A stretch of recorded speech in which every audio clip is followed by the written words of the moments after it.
আসসালামু আলাইকুম। আশা করি সবাই ভালো আছেন, আমরাও ভালো আছি। মিঠু কিচেনে আবার একটু নতুন রেসিপি নিয়ে চলে আসলাম। আমাদের আজকের রেসিপি হবে আমরা বিচিওয়ালা সিম ভর্তা করে দেখাবো। তো এখন শীতকাল, বাজারে কিন্তু প্রচুর সিম পাওয়া যাচ্ছে কম দামেই। তো এই শীতকালে সিম দিয়ে ভর্তা করে গরম ভাত দিয়ে খেতে খুবই মজা লাগে, এটা আমরা সবাই জানি। তো ভর্তাটা কিভাবে তৈরি করবেন সেই রেসিপি শেয়ার করব। আশা করি এই রেসিপিটা আপনাদের অনেক ভালো লাগবে, কাজে আসবে। তো ভর্তাটা তৈরি করার জন্য কি কি উপকরণ লাগবে দেখিয়ে দিই। এখানে আমি একটি রসুন নিয়েছি, রসুনটাকে এভাবে কেটে নিয়েছি। আর নিয়েছি এখানে দুটি পেঁয়াজটাকেও কেটে নিয়েছি। আর এখানে নিয়েছি কিছু কাঁচামরিচ, আমি সিমের সাথে সিদ্ধ করব। আর নিয়েছি এখানে শুকনা মরিচ।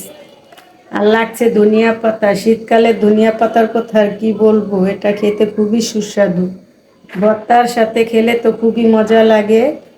তো আর আমাদের লাগছে এখানে সরিষার তেল। এই সরিষার তেলটা দিয়ে কিন্তু আজকে আমরা ভর্তাটা তৈরি করব। আর লাগছে স্বাদ মতো লবণ। তো এই উপকরণে আমাদের ভর্তাটা হয়ে যাবে। তো চলুন আমরা চুলায় চলে যাই সিমটা সিদ্ধ দেওয়ার জন্য। আর আপনারা চাইলে সিমটাকে কেটেও নিতে পারেন।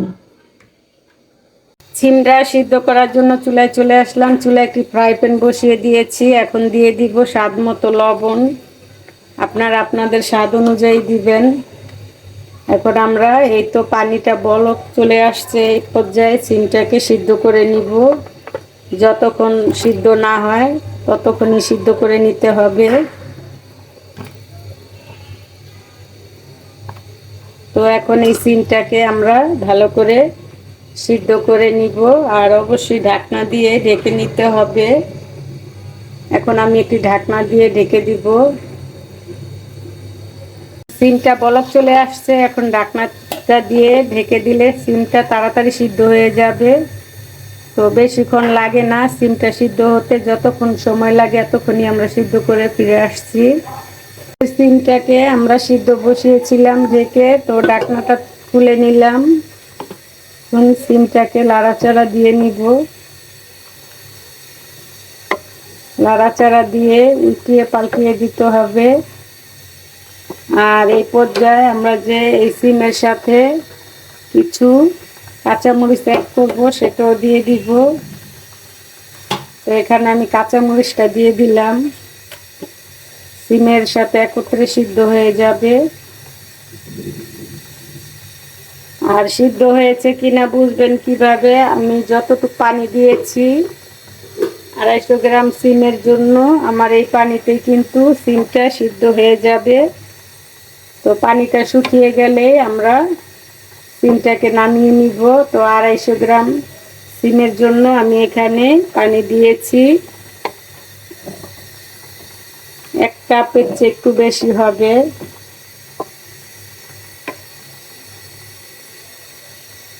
তো পানিটা শুকিয়ে গেলে আমরা সিমটাকে নামিয়ে নিব। তো এখন আমি আবারও ঢেকে দিচ্ছি। কিছুক্ষণ পর এখন ঢাকনাটা খুলে নিব। তো দেখতেই পাচ্ছেন আমাদের সিমগুলো কিন্তু সিদ্ধ হয়ে বিচিগুলো বের হয়ে গিয়েছে। তো পানিটাও শুকিয়ে গিয়েছে, সিমটাও কিন্তু এই যে গলে গিয়েছে। এখন আমরা সিমটাকে এখান থেকে উঠিয়ে নিব। সিমটা আমরা একটি প্লেটে তুলে নিয়েছি। এখন আমরা সিমের যে পেঁয়াজ মরিচ এগুলো ভেজে নিব। তো এখন দিয়ে দিব পরিমাণ মতো সরিষার তেল। সরিষার তেলটা দিয়ে ভর্তা তৈরি করে খেলে খুবই ভালো লাগে। এখন দিয়ে দিব পেঁয়াজ কুচি।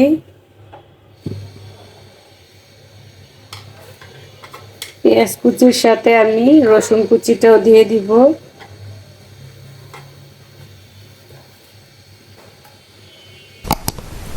রসুন পেঁয়াজ একত্রেই ভেজে নিতে হবে।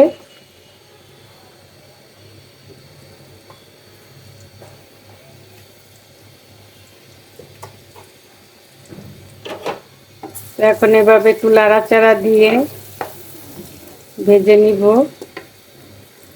তো আমাদের পেঁয়াজ রসুন দিয়ে দিলাম একত্রেই, দিয়ে দেখতে পাচ্ছেন হালকা আমরা একটু ভেজে নিয়েছি। আর দিয়ে দিয়েছি 3-4টি শুকনো মরিচ। তো আমাদের এই সিম ভর্তার জন্য আমরা এভাবে একটু হালকাভাবে ভেজে নিব। এখন এই পর্যায়ে দিয়ে দিব কালি জিরা 1 টেবিল চামচ। সিম ভর্তায় অবশ্যই কালি জিরাটাও দিবেন। দেখতেই পাচ্ছেন রসুন পেঁয়াজটা আমি ভেজে নিয়েছি, সাথে 4টি শুকনো মরিচ। এখন আমার ভাজাও হয়ে গিয়েছে। এই পর্যায়ে আমি এখন চুলাটা বন্ধ করে ভর্তাটা বানিয়ে নিব। তো আমাদের সিমের মশলাটা ঢেলে নিয়েছি, পেঁয়াজ রসুন ভাজা। তো এখন এভাবে সাইড করে নিব। সাইড করে নিয়ে আমরা এই যে সিমটা তো আমরা লবণ দিয়ে সিদ্ধ করে নিয়েছি, এখন এভাবে ভর্তাটা হাতে করে নিব। তো হাত দিয়ে ভর্তাটা তৈরি করলে খেতে ভালো লাগে। তো আপনারা এভাবে হাতে মথে নেবেন। তো দেখতে পাচ্ছেন আমি কিভাবে মথে নিচ্ছি।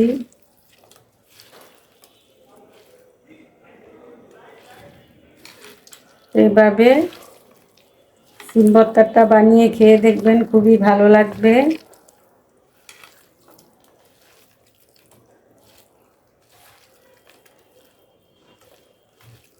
তো এখন আমরা যে এখানে ধনিয়া পাতাটা রেখেছি, পাতাটাও দিয়ে দিব আমাদের ভর্তার সাথে।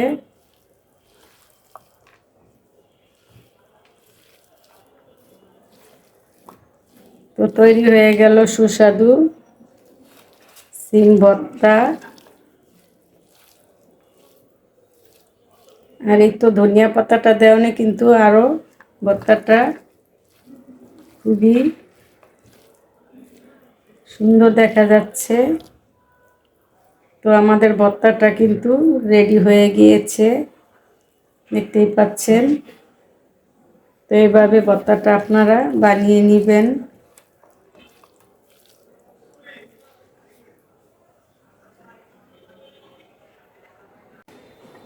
তো তৈরি হয়ে গেল আমাদের সুস্বাদু সিম ভর্তা রেসিপি। তো আমাদের এই রেসিপিটা যদি ভালো লেগে থাকে অবশ্যই লাইক শেয়ার সাবস্ক্রাইব কমেন্ট করতে ভুলবেন না পরবর্তী ভিডিও পাওয়ার জন্য। তো ভালো থাকবেন, সুস্থ থাকবেন, আমাদের চ্যানেলের পাশেই থাকবেন। আল্লাহ হাফেজ।